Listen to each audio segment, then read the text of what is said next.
Hey guys, welcome back to today's video. Today is Sunday, October 6th, 2019, and today we're going to look at the 2020 presidential electoral map based off of a congressional district method. So this will actually just be based off the 2016 results. It's pretty much going to be how Nebraska and Maine allocate their electoral votes, but on a full wide scale for this map. So if you're not, clear as to how Nebraska and Maine divide their electoral votes up, essentially they do it by congressional district and at-large vote, which means, for example, the state of Maine has 4 electoral votes, which means it has 2 congressional districts. So the 1st district and 2nd district may not always agree, as 2016 showed, with 1 voting for the GOP and 1 voting for the Democratic Party. Though the 1st district had more votes in favor of Hillary Clinton than votes in total for Donald Trump, pretty much added up together, which means the statewide total was more in favor of Hillary Clinton very narrowly. For the next example, the state of Nebraska, back in 2008, John McCain won 2 congressional districts. Obama won 1 of them, totaling up to 5 electoral votes from the state of Nebraska. Overall, that at-large representation went for John McCain because he won more of the popular vote in the state itself, but that district did go to Barack Obama. So Nebraska had 4 electoral votes for McCain, 1 for Obama, and in 2016, Donald Trump got 1, Hillary Clinton got 3. So this would just be if every single state followed that method. And that has been an issue that's been brought up a couple of times about revamping the electoral system. It's never actually come into fruition, obviously. But it is a pretty interesting idea. If this did happen, this would be sort of a little bit closer of a representation of democracy. But then it would also make a huger issue just based off the idea of gerrymandering. Keep in mind, these congressional districts are drawn to favor certain political parties, whichever political party is in office. I was tempted to base this off the 2016 map because it's the most recent data we've had with House congressional districts, but it was also a Democratic wave year. So let's go ahead and just compare it to 2016. So this actually isn't a 2020 election prediction per se because, again, we don't have the nominee. I will definitely do these once we get closer to the actual nomination process for the Democrats and Republicans. But as of right now, I'll be basing it off the 2016 map. And to be completely honest, the results definitely do change nationwide. But the reason why this benefits the Democratic Party more in this electoral map alone is because Donald Trump was able to win some states that he typically did not win, and that Republicans typically did not win in previous elections. If you look at some other electoral maps, if it was just, let's say, Obama, Romney, Obama, McCain, Kerry, Bush, whatever, sometimes it does actually push the Republican number up just a little bit because they are getting more representation from states like New York, Texas, California, California, states that they otherwise would not get electoral representation, Florida for the case of 2008 and 2012. So let's go ahead and just fill in this map as we go through the West Coast to the East Coast. And we're actually going to avoid some of these swing states just to go ahead and throw that out there. But Washington, that one gave Donald Trump 3 congressional districts and 9 for the Democratic Party. Oregon had 6 for the Democrats and 1 for Donald Trump. It's actually really cool. This website I'm using is called Yet Another Political Map Simulator, yapms.com. I'm using the USA Proportional Map. They have an insane amount of maps that you can go ahead and use for any of you international viewers as well. You can go ahead and if your country's here, it's really, really cool. There's so many options here. So go ahead and check that out. But yeah, it's a really, really helpful website. It's the one I've been using, and it's the one that I am using as of right now. So the state of California, 48 for the Democrats. That's also pretty interesting. I expected it to be a little bit more for Donald Trump. I think I hinted around a video like this before in the past, but this time I'm actually just going to be applying it to the current electoral map, which hasn't changed since 2016. The state of Alaska, all 3 go to Donald Trump, so let's go give him 100% of the electoral votes there. In the state of Hawaii, all 4 go to the Democratic Party, so some of these states may end up being that way. We're going to skip Nevada, Arizona, New Mexico, Colorado, but we're going to go ahead and head over to Utah, all 6 electoral votes for the Republican Party. Idaho, all 4. Montana, all 3. This isn't really too surprising. These are very low in terms of population states, which means that I don't really expect them to vary much in terms of congressional district, considering that most of these states actually only have one congressional district, so it really does make sense. Nebraska, all 5. Hillary Clinton did not win that second district that Obama was able to win back in 2008. In Kansas, 1 would go to the Democrats and 5 to the GOP. Oklahoma, I actually might make a video on this tomorrow about the 2018 map because it's definitely going to look a lot different than this.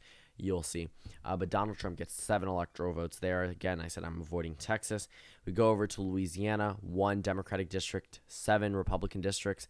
That's also pretty interesting. I really actually want to see all the type. I might actually combine 2018 with a 2008 map, because if you look at the 2008 map, the Democrats had a very strong hold over the South, and I really want to see how different that would be compared to this. I might just do it right after this video. But 6 electoral votes from the state of Arkansas go to Donald Trump, 2 for the Democrats, and 8 for the GOP in the state of Missouri. I know my voice does sound a little bit different. I lost my voice. I mentioned this yesterday, my homecoming game. So it was, I guess the effects are still there. I don't know how different it sounds, but I just know that it does definitely sound different, and some words just don't come out. Iowa, surprisingly, all 6 electoral votes. Barack Obama was able to win here in the past. A lot of Democrats have done well back in 2018 with a Democratic wave. Actually, more Democratic representatives than Republican ones from the House now in the state of Iowa, which is pretty interesting. But I did expect Hillary Clinton to carry at least 1, but I guess that's not the case, especially since it is a swing state. But in 2016, not so much, almost going double digits for President Trump. An exact tie in the state of Minnesota, 5-5, which is also pretty interesting, which means it's not going to be characterized there, but the numbers will go up. So it'll look like a toss-up, but it'll still be going for Hillary Clinton. Illinois, 13 for Hillary, and not Hillary, sorry. It was against Hillary, but 13 for the Democrats and 7 for the GOP. Let's go ahead, and I'm going to avoid those responsibilities. I don't know why I characterized Minnesota. I was trying not to, but I guess I just got carried away with it. 5 electoral votes for Trump and 1 for the Democrats. Alabama, we have 1 for the Democrats and 8 for Donald Trump. Tennessee, 9 for Donald Trump and 2 for the Democrats. Kentucky has 1 for the Democratic Party and 7 for the GOP. Going over to West Virginia, all 5 go to Donald Trump. Again, no real surprise. Indiana, 9 for the Democrats and 2 for the Democrats. So that puts Trump at 135, the Democrats at 96. Let's go ahead and hit some other safe states. 8 for Donald Trump in South Carolina and 1 for the Democratic Party. Going over to the state of Maryland, this one actually has 9 for Trump and 9 for the Democrats and 1 for Trump. Delaware has 1 congressional district. That one goes to the Democrats. In the state of New Jersey, we have, 9 for the Democrats and 5 for the Republican Party. All of the electoral votes, and they don't even have congressional representation, so we don't even need to focus on that. Connecticut, all 7 electoral votes go to the Democratic Party. In Massachusetts, all 11 as well. Going over to Rhode Island, all 4. Going up to New York, we have 20 for the Democrats and 9 for President Trump. Vermont, all of them go to the Democrats, and New Hampshire, 3 for the Democrats, 1 for the GOP. And in the state of Maine, this is the exact same results as the actual election, 3 for the Democrats and 1 for Trump. So that puts the Democrats at 172 and Donald Trump at 160. Let's go ahead and hit some of these swing states. Ohio has 14 for Donald Trump. Again, another swing state gone to the Trump column. Texas, this is going to be a big bump up for President Trump. 14 for the Democrats and, let's go ahead and see, and 24 for the GOP. Let's go ahead and do that there. And that puts them right at 198 for Arizona. We have 7 for Donald Trump and 4 for the Democrats. In New Mexico, we have 4 and 1. 1 for Donald Trump and 4 for the Democrats. In Colorado, we have 6 and 3. And Nevada, I expected just a little bit more, maybe 3-3, but it's 4-2 in favor of the Democratic Party. Going over to Florida, this one will also boost up Trump and the Democrats actually pretty evenly. 13 for the Democrats and 16 for the Republican Party. Georgia goes in and 12 for Donald Trump and 4 for the Democrats. That puts Trump at 239 and the Democrats at 225. North Carolina, this is definitely a big one for the GOP. Based off this gerrymandering here, the GOP will always be at an advantage here unless these congressional district line changes. But if you look back to 2018, the Republican Party won 10 representative races, and the Democrats won 3.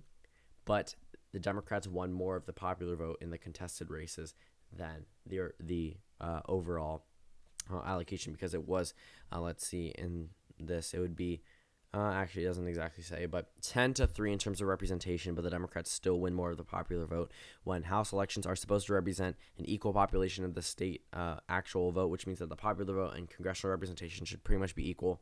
Definitely shows out warning signs. My home state of Maryland is extremely gerrymandered in favor of the Democratic Party, but even in a fair scenario, you can only draw another Republican district. But in the state of North Carolina, it definitely should be about even, and it definitely is not. Going over to the state of Virginia, we have 7 Democratic votes and 6 for the GOP. Going over to Pennsylvania, this is where Donald Trump is going to get his victory. 14 for Trump and 6 for the Democrats. And that officially puts Donald Trump past the 270 mark. Let's go ahead and hit the final 2 states. Michigan, 11 electoral votes for Donald Trump, and the Democrats get 5. And over in Wisconsin, the Democrats get 2. Whoa, that's not good. And 8 for the GOP. So that puts Trump at 290 and the Democrats at 248. 16 more electoral votes, the equivalent of Michigan flipping back for Hillary Clinton back in 2016.